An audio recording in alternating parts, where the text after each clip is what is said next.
ഇനി ഈ നിമിഷം നൽകാനുള്ള വലിയ വാർത്തയുടെ സമയമാണ്. കാണാം ദ ബിഗസ്റ്റ്.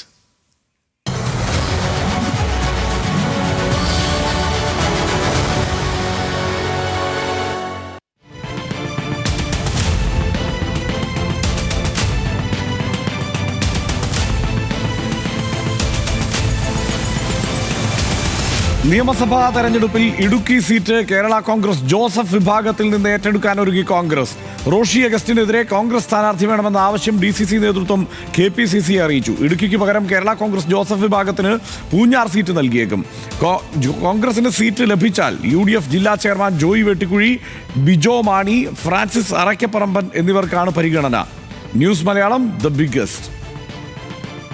ഇടുക്കി സീറ്റ് ജയിക്കാൻ സാധ്യത കൂടുതലും ഒരു കോൺഗ്രസ് സ്ഥാനാർത്ഥിക്കാണ് എന്നുള്ളത് കൊണ്ട് ഇടുക്കി സീറ്റ് കോൺഗ്രസിന് കിട്ടണം എന്നുള്ള ഒരു നിലയിൽ KPCC നേതൃത്വത്തോട് ജില്ലയിലെ കോൺഗ്രസ് ആവശ്യപ്പെട്ടിട്ടുണ്ട്. അതിനെ സംബന്ധിച്ചിടത്തോളം മുന്നണിക്കകത്ത് തീരുമാനം ഉണ്ടാകേണ്ടതാണ്.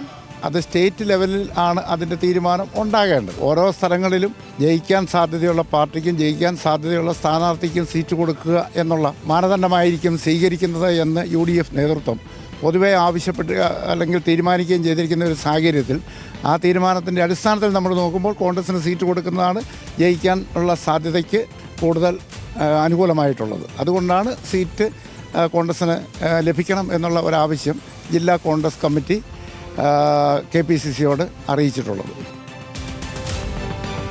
ജോയി വെട്ടിക്കുഴി UDF ജില്ലാ ചെയർമാൻ തന്നെയാണ് ഇപ്പോൾ ഈ കാര്യങ്ങൾ വിശദീകരിച്ചത്. അദ്ദേഹത്തിൻ്റെ ആഗ്രഹവും അദ്ദേഹത്തിൻ്റെ താല്പര്യവും അദ്ദേഹമടക്കം കോൺഗ്രസിൻ്റെ ജില്ലയിലെ താല്പര്യവും ഒക്കെ നേതൃത്വത്തെ അറിയിക്കുകയും നേതൃത്വം ആ ആലോചനയിലേക്ക് കടക്കുകയും ചെയ്തിരിക്കുന്നുവെന്നാണ് ആൽവിൻ തോമസ് ഇടുക്കിയിൽ നിന്ന് റിപ്പോർട്ട് ചെയ്യുന്നത്. ആൽവിനെ എന്തായാലും കട്ടപ്പന മുനിസിപ്പാലിറ്റി അടക്കമുള്ള പ്രദേശങ്ങളിലെ വലിയ വിജയം മാത്രമല്ല, മറ്റ് ആ മേഖലയിൽ ഇടുക്കി മണ്ഡലം ഉൾപ്പെടുന്ന പ്രദേശങ്ങളിലെ എല്ലാം തദ്ദേശ തെരഞ്ഞെടുപ്പിലെ വിജയം കോൺഗ്രസ് മുന്നിൽ നിന്ന് നയിച്ച് നേടിയ ഒരു വിജയമാണ് എന്നുള്ള പൊതുവേ ഉണ്ട്. അതിൽ കുറേ യാഥാർത്ഥ്യവുമുണ്ട്. അപ്പം കേരള കോൺഗ്രസിൻ്റെ ഒരു പഴയ പ്രതാപം ആ പ്രദേശത്തില്ല. മാത്രമല്ല, റോഷി അഗസ്റ്റിൻ മന്ത്രിയാണ്. അദ്ദേഹം മണ്ഡലത്തിൽ കുറെ കൂടി കാര്യക്ഷമമായി ഇടപെട്ടിട്ടുണ്ട് എന്നുള്ള പ്രതീതിയുണ്ട്. അപ്പോൾ അദ്ദേഹത്തെ എതിരിടാൻ അവിടെ കോൺഗ്രസിൻ്റെ സ്ഥാനാർത്ഥി തന്നെയാണ് കൂടുതൽ മികച്ചത് എന്നുള്ളതാണോ ആലോചന? Hasan, good morning. അതുതന്നെയാണ്, അത്തരത്തിലുള്ള ആലോചനകളുടെ ഭാഗമായാണ് ഇപ്പോൾ KPCCക്ക് DCC നേതൃത്വം അങ്ങനെ ഒരു കാര്യം മുന്നോട്ട് വച്ചിരിക്കുന്നത്. കൈപ്പത്തി അടയാളത്തിൽ ഒരാളെ മത്സരിപ്പിക്കുകയാണെങ്കിൽ ഇത്തവണ അത് നല്ല മത്സരമുണ്ടാക്കാൻ കഴിയും, ഒരുപക്ഷെ വിജയത്തിലേക്ക് തന്നെ എത്താൻ കഴിയുമെന്നുള്ള ശുഭാപ്തി വിശ്വാസത്തിലാണ് അത്തരത്തിലൊരു തീരുമാനത്തിലേക്ക് അവർ പറയുന്നത്. കാര്യം ഇപ്പോൾ ഈ തദ്ദേശ തെരഞ്ഞെടുപ്പ് കഴിഞ്ഞ് ഫലം വന്നപ്പോൾ ഒരു 9 പഞ്ചായത്തുകളാണ് ഈ ജില്ലയിൽ അല്ലെങ്കിൽ ഈ മണ്ഡലത്തിൻ്റെ ഭാഗമായി വരുന്നത്. ഈ 9 പഞ്ചായത്തുകളിലും കോൺഗ്രസ് ആണ് ഇപ്പോൾ ഭരിക്കുന്നത് എന്നുള്ളതാണ് ഏറ്റവും ശ്രദ്ധേയം. അതോടൊപ്പം തന്നെ കട്ടപ്പന നഗരസഭ അതും കോൺഗ്രസ് ആണ് ഭരിക്കുന്നത്. ഇപ്പോൾ നമ്മളോട് സംസാരിച്ച ജോയി വെട്ടിക്കുഴി, UDFൻ്റെ ചെയർമാൻ, ജില്ലാ ചെയർമാൻ, അദ്ദേഹം കട്ടപ്പന നഗരസഭയുടെ നിലവിലെ ചെയർമാൻ കൂടിയാണ് എന്നുള്ളതാണ് ഏറ്റവും ശ്രദ്ധേയം. അതുകൊണ്ട് തന്നെ ഈ 9 പഞ്ചായത്തുകൾ, അതായത് കാമാക്ഷി, കൊന്നത്തടി, വാത്തിക്കുടി, മരിയാപുരം, കാഞ്ചിയാർ, വാഴത്തോപ്പ്, കുടയത്തൂർ, അറക്കുളം, അതോടൊപ്പം തന്നെ കഞ്ഞിക്കുഴി, ഇങ്ങനെ 9 പഞ്ചായത്തുകളിലും ഇപ്പോൾ കോൺഗ്രസ് ഒറ്റയ്ക്ക് ഭരിക്കുന്നു എന്നുള്ളതാണ് ഏറ്റവും ശ്രദ്ധേയം. അതുകൊണ്ട് തന്നെ ഇടുക്കി മണ്ഡലത്തെ സംബന്ധിച്ചിടത്തോളം കോൺഗ്രസിന് വളരെ അനുകൂല സാഹചര്യമാണ് ഉള്ളത് എന്നുള്ളതിൻ്റെ അടിസ്ഥാനത്തിലാണ് ഇപ്പോൾ സീറ്റ് വേണമെന്നുള്ള ആവശ്യം KPCCയോട് അറിയിച്ചിട്ടുള്ളത്. അതിൻ്റെ അടിസ്ഥാനത്തിൽ മുന്നണിയുള്ള ചർച്ചകൾ നടക്കുന്നുണ്ട് എന്നുള്ളതാണ് നമുക്ക് അറിയാൻ കഴിയുന്നത്. PJ ജോസഫിനോടും ഇക്കാര്യങ്ങൾ നേതൃത്വം വിശദീകരിച്ചിട്ടുണ്ട് എന്നുള്ളതാണ് നമുക്ക് അറിയാൻ കഴിയുന്നത്. ഒരു പക്ഷേ കേരള കോൺഗ്രസ് ജോസഫിന് അവിടെ അത്രത്തോളം ശക്തി അവിടെ ഇല്ല എന്ന് തന്നെയാണ് ഈ തെരഞ്ഞെടുപ്പ് ഫലമൊക്കെയും വ്യക്തമാക്കുന്നത്. അതുകൊണ്ട് തന്നെ കോൺഗ്രസിൻ്റെ സ്ഥാനാർത്ഥി അവിടെ വരികയാണെങ്കിൽ ഇടുക്കി സീറ്റ് അത് പിടിച്ചെടുക്കാൻ കഴിയുമെന്നുള്ളതാണ് അവിടെ ആത്മവിശ്വാസമായി പറയുന്നത്. നമുക്കറിയാവുന്നതുപോലെ റോഷി അഗസ്റ്റിനാണ് മറുവിഭാഗത്തുള്ളത്. റോഷി അഗസ്റ്റിന് ഏതാണ്ട് കഴിഞ്ഞ 25 കൊല്ലക്കാലമായി ഇടുക്കിയുടെ MLA ആയി തുടരുന്ന ആളാണ്. അതുകൊണ്ട് തന്നെ ആ മണ്ഡലത്തിലെ മുക്കും മൂലയും അറിയാവുന്ന ആളാണ്. അതുകൊണ്ട് തന്നെ അങ്ങനെ ഒരാളെ എതിരിടണമെങ്കിൽ അതിന് തക്കതായി കോൺഗ്രസിൻ്റെ സ്ഥാനാർത്ഥിയായ ഒരാൾ വരണം എന്നുള്ളതാണ് കോൺഗ്രസിൻ്റെ ഇപ്പോഴത്തെ ആവശ്യത്തിൻ്റെ അടിസ്ഥാനത്തിലാണ് ഇപ്പോൾ ആ വിവരം KPCC അറിയിച്ചിരിക്കുന്നത്. അത്തരത്തിൽ മുന്നണി ചർച്ചകൾ വിപുലീകരിക്കുകയാണ്.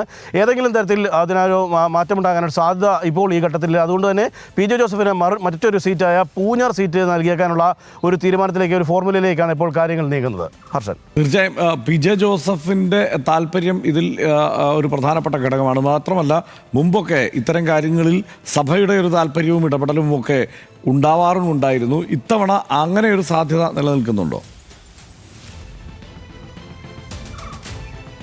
നിശ്ചയമായും സഭയുടെ ഇടപെടൽ അല്ലെങ്കിൽ ഒരു പക്ഷേ അത്തരത്തിലുള്ള ചർച്ചകളൊക്കെ ഉണ്ടാകാനുള്ള സാധ്യതയുണ്ട്. കാര്യം നമുക്കറിയാവുന്നതുപോലെ കത്തോലിക്ക സഭയൊക്കെ അടക്കം കഴിഞ്ഞ തെരഞ്ഞെടുപ്പിൽ വലിയ തോതിൽ UDF-നോട് ചേർന്ന് നിൽക്കുന്ന ഒരു സാഹചര്യമുണ്ട്. അതുകൊണ്ട് തന്നെ അത്തരത്തിലുള്ള അഭിപ്രായങ്ങൾ ഉരുത്തിരിയാനുള്ള സാധ്യതയും നിലനിൽക്കുന്നുണ്ട്.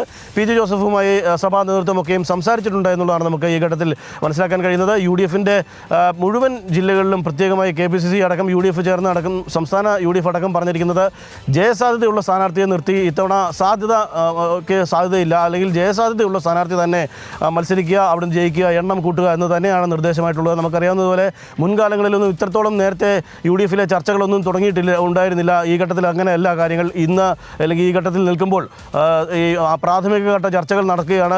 ജനുവരി 31-നകം ഒരുപക്ഷെ സ്ഥാനാർത്ഥി പട്ടിക തന്നെ തയ്യാറാകാനുള്ള സാധ്യതയും നിലനിൽക്കുന്നുണ്ട് എന്നുള്ളതാണ് നമുക്ക് അറിയാൻ കഴിയുന്നത്. കോൺഗ്രസിൻ്റെയും ആണെങ്കിൽ UDF-ൻ്റെ ആണെങ്കിലും അങ്ങനെ തന്നെയാണ് എന്നുള്ളതാണ് നമുക്ക് അറിയാൻ കഴിയുന്നത്. അതുകൊണ്ട് തന്നെ സഭയുടെ ഇടപെടലൊക്കെയും ഒരുപക്ഷെ ഇതിലൊക്കെ ഉണ്ടാകാനുള്ള സാധ്യതയുമുണ്ട്.